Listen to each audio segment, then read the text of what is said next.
দেখুন আমার মাছগুলো কি সুন্দর লাল করে ভাজা হয়ে গেছে। আর এই মাছ বেশি ভাজতে নেই, মানে লাল করে ভাজবো না, বেশি হয়ে যাওয়া ভালো লাগবে না। এবার আমি তুলে নেব।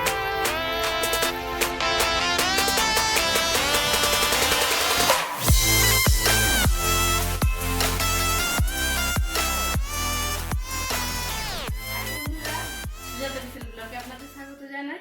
তো আজকে একটা নতুন রেসিপি নিয়ে চলে এসেছি, ফ্যাসা মাছ দিয়ে টমেটো দিয়ে বেগুন দিয়ে ঝোল। তো আমি কি কি নিয়েছি আপনাদের দেখাবো। তো দেখুন বন্ধুরা, দেখুন কি কি নিয়েছি। এখানে নিয়েছি মাছ, এখানে আছে সরষে তেল, পেঁয়াজ, নুন, এখানে মশলা, বাটা মশলা, জিরে, লঙ্কা, এখানে আছে টমেটো, বেগুন, পাঁচ ফোড়ন, একটু ফোড়ন দেবো, পাঁচ ফোড়ন নিয়েছি রাঁধুনি দিয়ে, আর এখানে আছে পেঁয়াজ বাটা, রসুন বাটা আর কাঁচা লঙ্কা। তো আমি রান্নাটা চালু করি।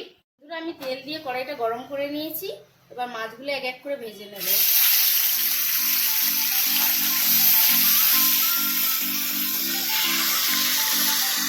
ভাজতে হবে।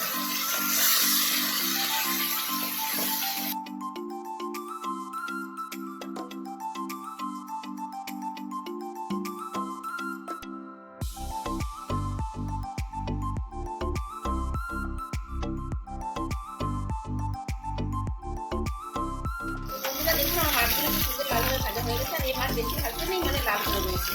আমি একটা একটা করে তুলে দিলাম। তো বন্ধুরা, আমি বেগুনটা নুন হলুদ মাখিয়ে নেবো। এখানে একটা আলাদা থালায় নুন আর হলুদ নিয়ে নিয়েছি। নুন হলুদ দিয়ে মাখিয়ে ভাজলে ভালো হয় বেগুনটা। নুন হলুদ মাখিয়ে নিলাম, দেখতেও ভালো লাগে নুন হলুদ মাখিয়ে নিলে। আর এই বেগুনগুলো খুব খেতে ভালো লাগে। বন্ধুরা, এই মাছের মাথাগুলি ভাজলে একটু সাবধানে ভাজবেন, কেন চোখগুলো অনেক ফাটছে। আমি তো বলছি, দেখলাম ফাটছে। আমার ওখানে সাবধানে একটু করবেন আপনারা, আমার এখন দুর্ঘটনা হয়ে গেছে। বেগুনগুলো আমি এর পাশে দিয়ে দিলাম, ভাজা হয়ে যাবে তাহলে। অনেক বন্ধুরা দেখুন, বেগুনগুলো কিছু ভাজা হয়ে গেছে। এর বেশি ভাজবো না, বেশি হয়ে যাওয়া ভালো লাগবে না। এবার আমি তুলে নেব।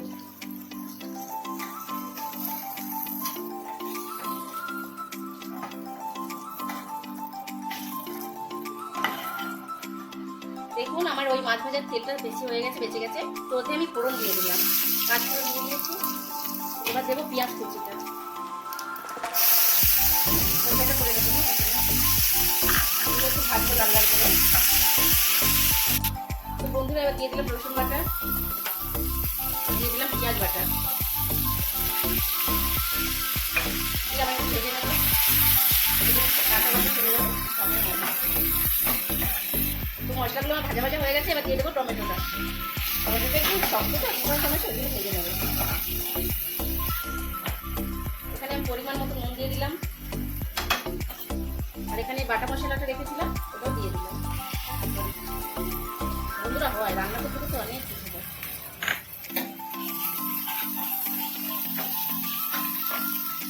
আমি কাঁচা লঙ্কাগুলো দিয়ে দিলাম।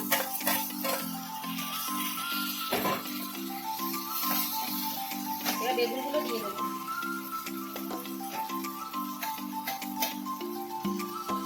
দেখতে কত ভালো লাগে। বেগুনগুলো কালারও নষ্ট হয়নি, এত সুন্দর কালারটাও আছে।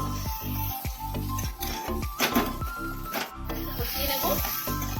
তেলটা ছেড়ে গেছে ভালোভাবে। দেখুন মশলা দিয়ে তেল ছেড়ে গেছে, ভালোভাবে কষানো হয়ে গেছে। দেখুন এবার আমি জলটা দিয়ে দেবো। এখানে পরিমাণ মতন যতটা আমি ঝোল রাখবো ততটা জল দিয়ে দিলাম। বেগুনটা একটু সিদ্ধ হবে, একটু ঢাকা দিয়ে দেবো। এখন তো রেখেছিলাম, দেখছি এবার করে বেগুনগুলো সিদ্ধ তো হয়ে গেছে আর ঝোলটা একটু কমে গেছে। এবার আমি মাছগুলো দিয়ে দেবো। বেগুনটা খুব সুন্দর সিদ্ধ হয়ে গেছে। এই মাছটা তো বেশি ফোটানো যাবে না ঝোলে দিয়ে, তাই জন্য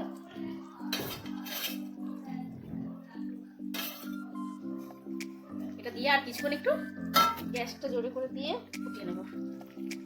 তরকারিটা আমার কমপ্লিটের কাছাকাছি এসে গেছে, মানে রান্নাটা হয়ে গেছে। ফুটিয়ে নামিয়ে নেবো। একটু ঢাকা দিয়ে দিলাম।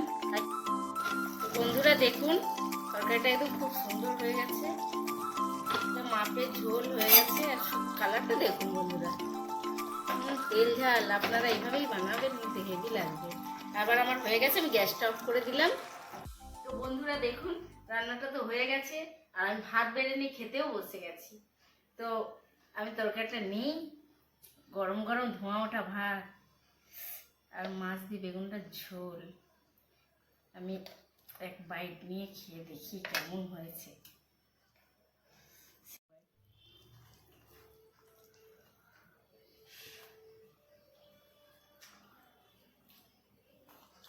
বন্ধুরা এভাবে না আপনারা ট্রাই করবেন ঘরে এই রেসিপিটা। আর যদি চ্যানেলে নতুন হয়ে থাকেন সাবস্ক্রাইব করবেন আর লাইক করবেন।